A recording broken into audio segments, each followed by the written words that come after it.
Hello అండి, అందరూ బాగున్నారా? నేను ప్రేమలత మామేళ్ళ. ఈరోజు బ్రేక్ఫాస్ట్కు అటుకుల ఉప్మా చేస్తున్నానండి. దానికోసం ఇవి దొడ్డ అటుకులండి. ఒక గ్లాస్ తీసుకున్న ఈ గ్లాస్ తోటి ఇప్పుడు వీటిని కొంచెం కడిగి పక్కన పెట్టుకోవాలి. మనం ఇంకా పెట్టలేదు నేను. మనం ఇవి చేసేటప్పుడే కడిగి పక్కన పెట్టుకోవాలి, లేకుంటే ఎక్కువ మెత్తగా అయిపోతాయి.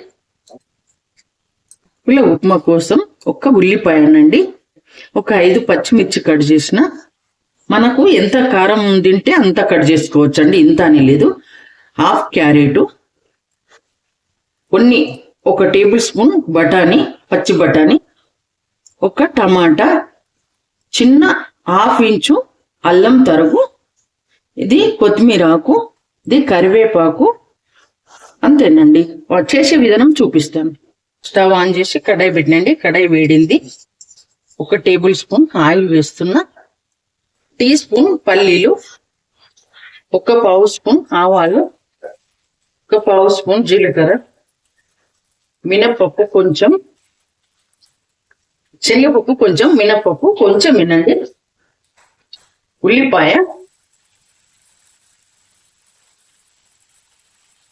కొంచెం సాల్ట్ వేద్దాం ఉల్లిపాయ వేగడానికి, చిటికెడు పచ్చిమిర్చి వేద్దాం, చిటికెడు ఇంగువ, 2 ఎండుమిర్చి, క్యారెట్. ఆ వీడియో చివరి వరకు చూడండి, మధ్యలో స్కిప్ చేయకండి. ఇప్పుడు పచ్చి బఠానీ వేసేద్దాం, అలాగే కరివేపాకు, అల్లం తరుగు. మనము అల్లం తరుగు వేసుకోకపోతే అల్లం వెల్లిపాయ పేస్ట్ కూడా వేసుకోవచ్చు అండి. మనకి రెండిట్లలో ఏది వేసుకున్నా సరే. ఇప్పుడు మనం ఇందులో వేసిన అన్ని చాలా మంచివి అండి. ఎందుకైతే మనం ఇది కూడా అప్పుడప్పుడు చేసుకోవచ్చు. ఇప్పుడు టమాటా, కొత్తిమీర, 1/2 స్పూన్ పసుపు, ఇప్పుడండి 1/2 స్పూన్ సాల్ట్ వేస్తున్నా. దీనికి నేను కొంచెం చేస్తున్నా కాబట్టి కొంచెమే వేస్తున్నా.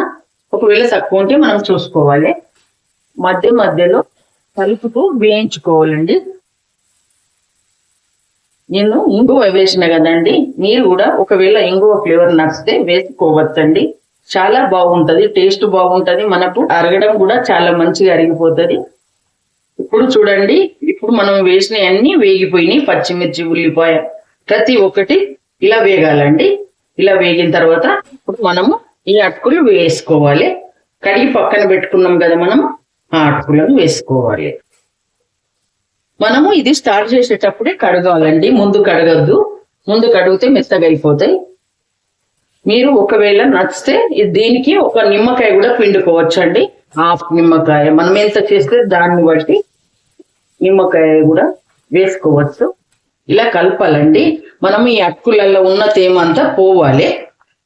పోయే వరకు ఇది కొంచెం ఒక 5 నిమిషాలు అట్లా కలిపితే సరిపోతుంది. మనకు తెలిసిపోతుంది మనం ఎన్ని అటుకులు వేసినాము, ఎంతవరకు అయింది అన్నది తెలిసిపోతుంది. మనం అప్పుడు ఆఫ్ చేసుకోవాలి. హలో అండి, ఇప్పుడు ఇది అటుకుల ఉప్మా అయిపోయింది. ఇందులో మనము టమాటా వేసినాం కదండి, పుల్లగా బాగా ఉంటుంది, చాలా బాగుంటుంది. మీరు ఒకసారి ఇవన్నీ వేసి చేసి చూడండి. మీకు నచ్చింది అనుకుంటా. నచ్చితే లైక్ చేయండి, షేర్ చేయండి, కామెంట్ చేయండి.